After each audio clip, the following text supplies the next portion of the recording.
Você que tem uma Bíblia, abra no Evangelho de São João, no capítulo 4, São João 4, o verso é o verso 52, São João 4, 52, né? São João 4, 52. Quem já achou, diga amém. Então,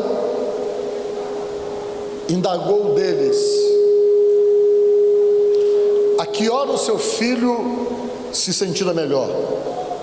Informaram: ontem, a hora 7ª, a febre o deixou. Amém? Digam comigo: ontem, a hora 7ª, a febre o deixou. Vocês sabem qual era a hora 7ª? A hora 9ª não era 3 horas da tarde quando Jesus morreu? Não é isso? A hora 8ª é que horas? 2 horas, né? E a hora 7ª, 1 hora da tarde. Foi que aconteceu isso. Amém? Podemos assentar. Eu quero conversar com vocês e quero aproveitar essa noite, que é uma noite do nosso projeto de vida, e fazer uma pergunta. Quantos de vocês têm um projeto de vida que não é nem para você mais, é para alguém da sua família? Levante a mão. Né? Você já está fazendo um projeto para alguém, né? Às vezes o projeto que nós fazemos para alguém está diretamente ligado a uma mudança de uma pessoa que você quer bem, porque quer que essa pessoa seja liberta, porque o jeito que ela é, ou a forma como ela age, cria dificuldade para você, machuca você, maltrata você, mas ao mesmo tempo que as atitudes dessa pessoa machucam você, maltrata você, você não consegue romper com essa pessoa, porque você tem aquele laço de amor, aquele laço de carinho, de afeto, que fica muito difícil poder romper com ela. E para você a melhor coisa seria a mudança dela, porque ela mudando vai ser bom para você, você vai se livrar desse desconforto que você está tendo por causa das atitudes dessa pessoa, pela maneira como ela tem agido com você. E isso também são bênçãos que nós queremos de Deus, bênçãos que, para se confirmarem para nós, estão exatamente ligados à libertação de alguém que nós conhecemos. Como a nossa vida perde a qualidade por causa de pessoas que fazem parte da nossa vida, da nossa convivência, do nosso relacionamento, pessoas que são difíceis. É tão ruim, é tão difícil, porque você fica meio refém. Você gosta da pessoa, mas a pessoa não é uma boa pessoa para você, ela machuca você, ela maltrata você, ela é incompreensível, e você às vezes tem que estar cedendo a vida toda. Só você cede, só você realmente tem atitudes de negociação com a pessoa, mas a pessoa não cede nunca, ela continua do mesmo jeito, e você cada vez mais vai cedendo, cada vez mais você vai perdendo a sua dignidade por conta de atender e de procurar conviver com aquela pessoa. E toda a convivência boa que você está tendo com essa pessoa está sendo possível porque você tem que estar cedendo o tempo todo, você tem que se anular a vida toda para poder se relacionar com essa pessoa. Então, quando isso acontece, a libertação, a mudança dessa pessoa se torna algo que faz parte de um projeto seu, que vai te fazer bem. A mudança da pessoa vai trazer benefício para você também, já que você não consegue romper com ela. Então, veja bem, é muito complicado quando você vive com pessoas assim, pessoas difíceis, pessoas turronas, pessoas que só você tem que ceder sempre. O perigoso é que vai chegar um momento que você vai cansar disso. Você que vive puxando uma carreta porque para conviver com aquela pessoa, só você paga o preço, ele não está nem aí, você que tem que se adequar a ele, ele não se adequa a você, e não há entendimento, não há equilíbrio nas convivências, não há equilíbrio no relacionamento. Essas coisas cansam. Para quem é casado, gera desgaste, isso dá um desconforto, dá uma sensação de infelicidade. E o que é pior que essas coisas, você fica na dependência de Deus. Por quê? Porque você não vai conseguir mudar uma pessoa, você não tem poder para mudar pessoas, você não tem poder de mudar a cabeça de uma pessoa. As suas palavras, elas nunca vão ser suficientes para fazer a pessoa cair na real e se reconhecer como alguém que está sendo um peso na vida do outro. Geralmente as pessoas assim, elas são orgulhosas e arrogantes o suficiente para nunca admitirem coisas, para nunca se sentirem peso na vida do outro. Ele nunca se sente, ele sempre acha que ele é dono de toda a razão. E é difícil para você que está vivendo isso, para você que está dentro de uma situação bem desse tipo, você que está dentro de uma realidade bem como essa que eu estou falando para você. E eu quero dizer para você que essas coisas têm jeito, mas o jeito é na oração, é na busca diante de Deus, é pedindo para Deus, é buscando o milagre da libertação na vida da pessoa e da mudança da cabeça da pessoa. Isso você consegue orando muito, pedindo muito a Deus e chorando aos pés de Jesus. Não vai adiantar você conversar, não vai adiantar você argumentar, porque você já deve ter argumentado, já deve ter falado, já deve ter aconselhado, já deve ter dito coisas e nada mudou. Então, se não muda, apela para o poder de Deus, coloca isso como uma das coisas que façam parte desse teu projeto de vida diante de Deus para o ano de 2015. Que o fulano não sei das quantas mude, se liberte, deixe de ser do jeito que é, deixe de ser duro, deixe de ser complicador da relação, complicador das convivências. Que o fulano de tal deixe de ser o gerador do problema dos relacionamentos seus. E que Deus possa trabalhar na vida dessa pessoa, possa trabalhar na sua também, e que possa de alguma forma estender a mão, tendo misericórdia de você, te dando essa bênção na libertação de alguém que está atrelado à tua vida, alguém que não pode ser tirado, ou que possa ser cortado, e que você tem que viver, tem que conviver, e que a mudança dele resulta numa melhora de vida para você, em termos das tuas emoções, em termos dos teus emocionais, em termos da tua própria vida, como gente, como pessoa que vive e que convive com outras pessoas. Amém? E eu quero falar para vocês que isso é possível. Eu escolhi um texto da Bíblia para poder falar sobre isso, para mostrar essa mobilidade que Jesus tem de fazer coisas, essa capacidade que o Filho de Deus tem de operar milagres sem limitar-se geograficamente, mas fazendo coisas. Talvez a pessoa que você quer que Deus mude nem está aqui, talvez esteja num lugar que você nem sabe onde esteja, ou talvez esteja, mas eu quero dizer para você que Deus tem poder para fazer coisas, para operar milagres. Amém? A Bíblia diz que Jesus foi até a cidade de Caná da Galileia, aquela mesma cidade onde ele transformou a água em vinho. E sempre que ele ia em algum lugar, que ele ia em alguma cidade, as pessoas tinham informação antecipada, e geralmente as pessoas corriam para o lugar onde ele estava. As pessoas que tinham problemas, que se sentiam que eram problemas sem solução, ou vivendo algum tipo de dificuldade complexa, que não tinha jeito para resolver, pelo menos humanamente falando, eles entendiam que Jesus tinha na mão poder para dar solução a coisas, dar saídas a situações que humanamente falando não tinha saída.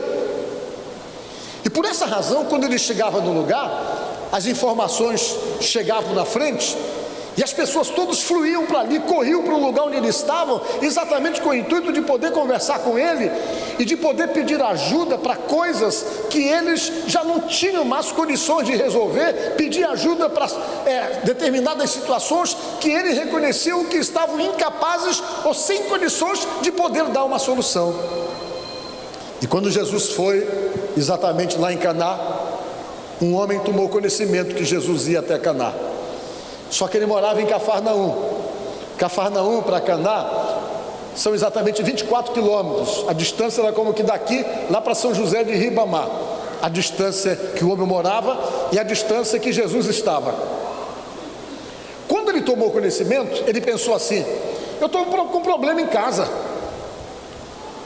E esse problema que eu estou em casa, eu preciso que alguém resolva para mim.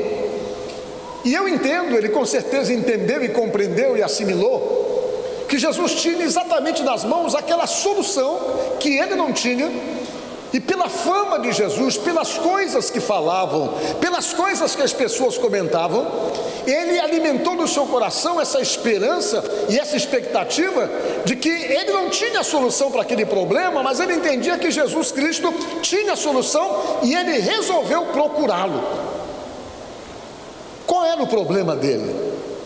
A Bíblia diz que ele tinha um filho, e o filho estava doente com uma febre. E vocês sabem que a febre, ela é uma reação de que algo está acontecendo. Sempre que alguém fica com febre, ele fica com febre porque o corpo reage, porque existe no corpo da pessoa algum tipo de infecção, pelo menos é assim que nós sabemos. E a reação do corpo vem exatamente através de uma febre. E tudo indica que aquela febre, ela existia por alguma situação muito grave, por algum problema de infecção ou de doença, seja lá o que for, que a Bíblia não explica, que era grave porque aquele homem estava preocupado, visto que naquela época os recursos da medicina não eram os mesmos recursos de hoje. Havia a necessidade de uma presença mais efetiva de Deus para poder cuidar de coisas, porque o homem não estava tão preparado como está hoje. Eu estava lendo, por exemplo, que nessa época de Jesus, a expectativa de vida das pessoas era de 30 anos. Hoje as pessoas têm expectativa de vida, parece-me, de 72 aqui no Brasil. Em alguns lugares as pessoas vivem um pouco mais. Depois da criação da penicilina, depois que inventaram o antibiótico, muitas pessoas deixaram de morrer tão cedo como morriam. E naquela época não tinha antibiótico não para resolver esses problemas de infecção. Naquela época as pessoas não tinham o recurso da medicina que se tem hoje para resolver um problema rapidinho. Hoje as pessoas têm algum tipo de doença, tem gente que faz até aquela autoavaliação e faz a automedicação e vai lá e já vai na farmácia, já compra um remedinho que ele conhece e já tenta combater o problema que está sentindo, o que não acontecia naquela época. As pessoas ficavam de fato refém de qualquer tipo de doença, qualquer coisa matava. Por quê? Porque não havia um recurso como existe nos dias de hoje. E esse pai estava desesperado. Por que ele estava desesperado? Porque o filho estava com febre. Só que a febre já estava há muitos dias. Deveria ser uma febre ocasionada talvez por algum tipo de infecção, alguma coisa grave. Ele com certeza tentou os recursos da época, e depois que ele tentou os recursos da época, ele não conseguiu. Ele deve ter procurado resolver o problema e não conseguiu resolver o problema. E na medida então que ele foi percebendo que não tinha solução para o problema, o desespero foi chegando também, porque aquilo ali apontava para uma situação de morte, como era muito comum na época. E ele entrou em desespero. O que é que eu vou fazer? A febre não cede, o rapaz continua com febre, continua doente. Já tentei tudo que eu poderia tentar, usei os recursos da época e não obtive resultado. Aquilo gerou um desespero no coração daquele pai por conta daquele filho. Ele não tinha outra saída, porque quando a gente tem outra saída, a gente se apega nessa saída que tem. Sempre que nós procuramos Deus no momento em que perdemos a saída, ou que não temos mais recurso para dar solução, pelo menos de uma forma humana, determinados problemas. Ele pensou: vou atrás de Jesus, ele está aqui perto, eu vou lá conversar com ele. E aquele homem, ele era um oficial do rei, e ele saiu, viajou esses 24 quilômetros, saindo de Cafarnaum, e foi encontrar Jesus lá na Galileia. Quando ele encontrou Jesus na Galileia, ele foi logo pedindo para Jesus socorro. Ele encontrou Jesus e disse: olha, mestre, eu preciso que o senhor vá até a minha casa, o meu filho está muito doente, eu preciso que o senhor desça até a minha casa para curá-lo, para livrá-lo dessa enfermidade que ele está acometido. Eu vim aqui procurá-lo exatamente para lhe pedir ajuda, para pedir que o senhor me acompanhe e vá até a minha casa para curar meu filho, que ele está mal, ele está doente. Jesus olhou para aquele homem assim, meio surpreso com o pedido dele, e disse o seguinte: por que você pede que eu desça até a sua casa para curar seu filho? Você nunca me viu operar nenhum milagre, disse Jesus. Você nunca me viu curar ninguém. Como é que você pede para eu ir até a sua casa? Por que Jesus disse isso?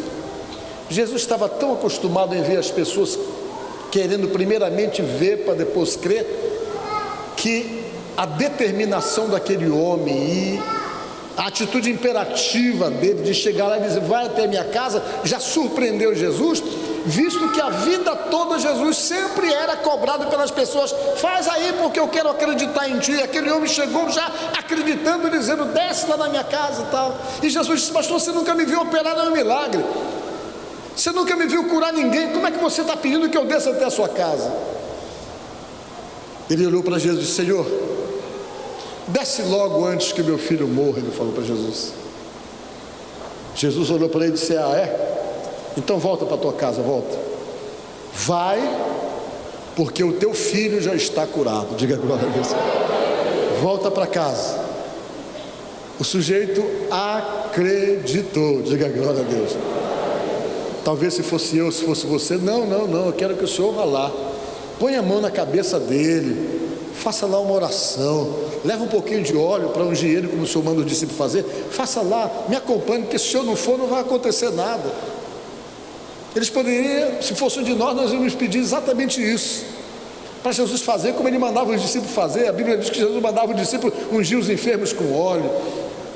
Talvez, se fosse um de nós íamos exigir a presença dele até a nossa casa, mas aquele homem não exigiu. Ele sabia que Jesus tinha autoridade. Diga glória a Deus. Autoridade sobre a doença, autoridade sobre os problemas, autoridade sobre a tristeza que estava invadindo aquela casa por conta daquela enfermidade. Jesus tinha autoridade para acabar com todo o desconforto, com todas as tristezas e as angústias que aquela família estava cometida por conta da doença daquele rapaz. Ele reconheceu essa autoridade de Jesus, ele reconheceu esse poder de Jesus, e quando Jesus disse, vai porque teu filho está curado, ele imediatamente arrumou as coisas e voltou para casa. Só que ele foi chegar em casa no outro dia, 1h da tarde, porque naquela época não tinha ônibus, ou você andava em cima de um lombo de um jumento, ou você andava a pé, e ele veio caminhando e chegou em casa no outro dia. Quando ele estava chegando em casa, os empregados dele vieram correndo para encontrá-lo. Todo mundo estava alegre, o pessoal que trabalhava com ele, o pessoal da casa dele, vieram correndo e gritaram, Senhor, Senhor, Senhor, olha, o teu filho já ficou curado, Senhor. O teu filho já não está mais doente, ele está completamente saudável, a doença o deixou, a febre o deixou, aquela febre que não largava ele, ela simplesmente sumiu, ela foi embora, ela desapareceu. E ele parou e disse, foi mesmo? Foi. E quando foi que isso aconteceu? Ele perguntou. A que horas se deu essa cura? A que horas aconteceu dessa febre largar o corpo do meu filho? E um dos empregados disse, olha, ontem, na hora 7ª, a febre o deixou. E ele se lembrou de uma coisa, que tinha sido exatamente no dia anterior, 1h da tarde, numa outra cidade, que ele falou com Jesus, e Jesus disse para ele, vai porque o teu filho já está curado. Quando Jesus deu aquela ordem, em outra cidade, o mal largou a vida do rapaz. Irmãos, olha, isso é lindo, isso é extraordinário, né? E o que eu quero dizer para você é que esse Jesus Cristo de que eu estou falando aqui para vocês esta noite, ele é o mesmo. Vocês estão entendendo? Está escrito lá em Hebreus capítulo 13, versículo 8, diz o seguinte: Jesus Cristo é o mesmo ontem, hoje e eternamente, para sempre, ele sempre vai ser o mesmo. Quando eu digo que ele é o mesmo para você, eu estou querendo passar para você exatamente um pensamento. De repente possa pairar na sua mente, na sua cabeça, mas isso aí foi há muito tempo atrás, essa história tem 2000 anos, a forma de Deus agir pode ser diferente hoje.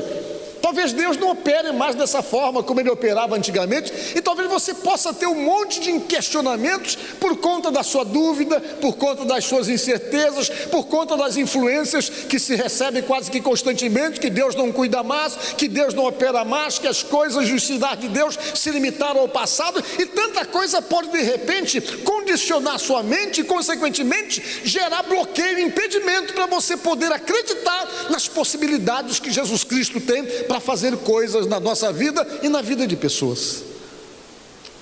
E eu quero dizer para você que se porventura você está bloqueado por alguma razão, bloqueado doutrinariamente, bloqueado por incredulidade, por dificuldades, bloqueado por nunca ter visto nenhum sinal, nenhum milagre a ponto de estar convencido ou motivado a acreditar, eu quero dizer para você nesta noite uma coisa importante: creia naquilo que Jesus Cristo é capaz de fazer, creia no poder que Ele tem, creia que Ele é Deus, e que por ser Deus o seu poder há muito ultrapassa o poder dos problemas, ou das dificuldades que nos cercam, ou das situações que nós somos incapazes de gerenciar ou de administrar, que às vezes nossas vidas são acometidas por essas situações que nos geram sofrimentos, desconfortos e dificuldades. Jesus Cristo tem poder, Ele é Deus, Ele é Deus, Ele não se limita em coisas pequenas, Ele faz realmente milagres e nós continuamos acreditando nos milagres que Ele opera. E quando eu prego isso para você nesta noite, eu estou pregando exatamente para você que tem um projeto em favor da vida de alguém, para você que entende que para aquela situação mudar, para aquela pessoa mudar, as tuas orações vão ter que se intensificarem. E talvez você já esteja fazendo isso, e há tempo você está buscando isso, e quem sabe a demora das coisas se definirem na sua avaliação possa estar desanimando você e fazendo com que você queira desistir ou recuar e parar de orar. E eu digo para você: não pare de orar, busque, acredite e peça a esse Deus, a esse Jesus, que venha pelo seu poder e alcance, quem sabe, alguém que nem está aqui, mas que o poder dele, de Jesus, possa ir lá e alcançar essa pessoa para ajudá-lo dentro dessa necessidade que de repente você entende que existe, e que ao se mudar a situação, você também vai ser beneficiado, e isso vai ser como que um status de bênção para você. Então ore.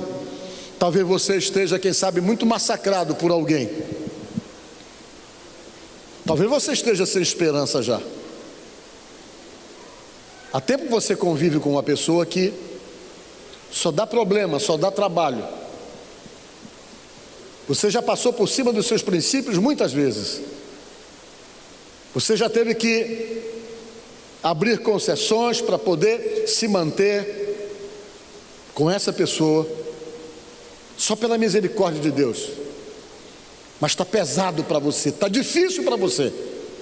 Você tem que suportar coisas, ter que engolir coisas, ter que simplesmente abrir mão da sua dignidade, unicamente para não permitir uma ruptura, que é exatamente o que já deveria ter acontecido por conta de todas as coisas que essa pessoa inconsequente tem feito e age a ponto de incomodar, de maltratar, de machucar e de ferir você. Ore por essa pessoa, mas ore mesmo, e que nesta noite, essa palavra que eu estou pregando para vocês, de um milagre que aconteceu, de uma cidade para outra, de alguém que nem conhecia Jesus, que estava doente, mas alguém que foi alcançado pelo poder de Deus através da fé de uma outra pessoa, no caso do pai dessa pessoa, que esse poder de Deus venha agir através da tua oração, através do teu clamor.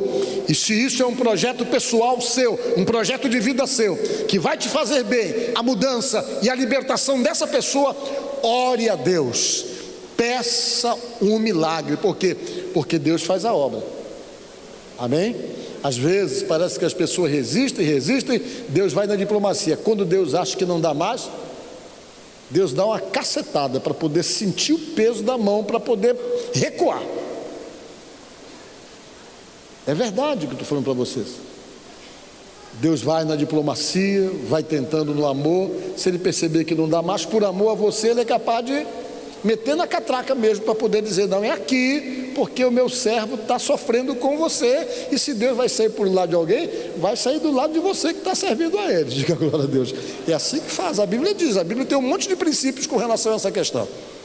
Então nesta noite ore, apresente a Deus, apresente a Jesus e diga, Senhor, não quero viver assim, meu Deus, não quero viver desse jeito, não quero ser refém na mão de ninguém. Por quê? Porque Deus não fez você para ser refém, nem refém de sentimento, nem refém emocional e refém de qualquer natureza. Deus não está querendo que você seja. Por quê? Porque Ele já pagou um preço, não para que você seja um refém, Ele pagou um preço para que você seja livre. Livre de qualquer estado de opressão sobre você. E as coisas que te oprimem, que geram esse desconforto, você pode falar com Deus, orar a Deus e pedir respostas em oração. Por quê? Porque a Bíblia diz que o nosso Deus ouve oração. Amém? Então nesta noite, que o seu pedido se volte para essa área, que o seu pedido se volte para essas questões, que você apresente a Deus, ore e seja perseverante, porque com certeza, quem sabe nesse ano de 2015, você não recebe de Deus essa bênção da libertação e da mudança dessa pessoa. Quem pode garantir que não? Deus pode fazer isso, e se você está buscando isso, a resposta vem dele com certeza. Amém? Que Deus te abençoe no nome de Jesus. Você é o espelho que reflete a imagem do Senhor.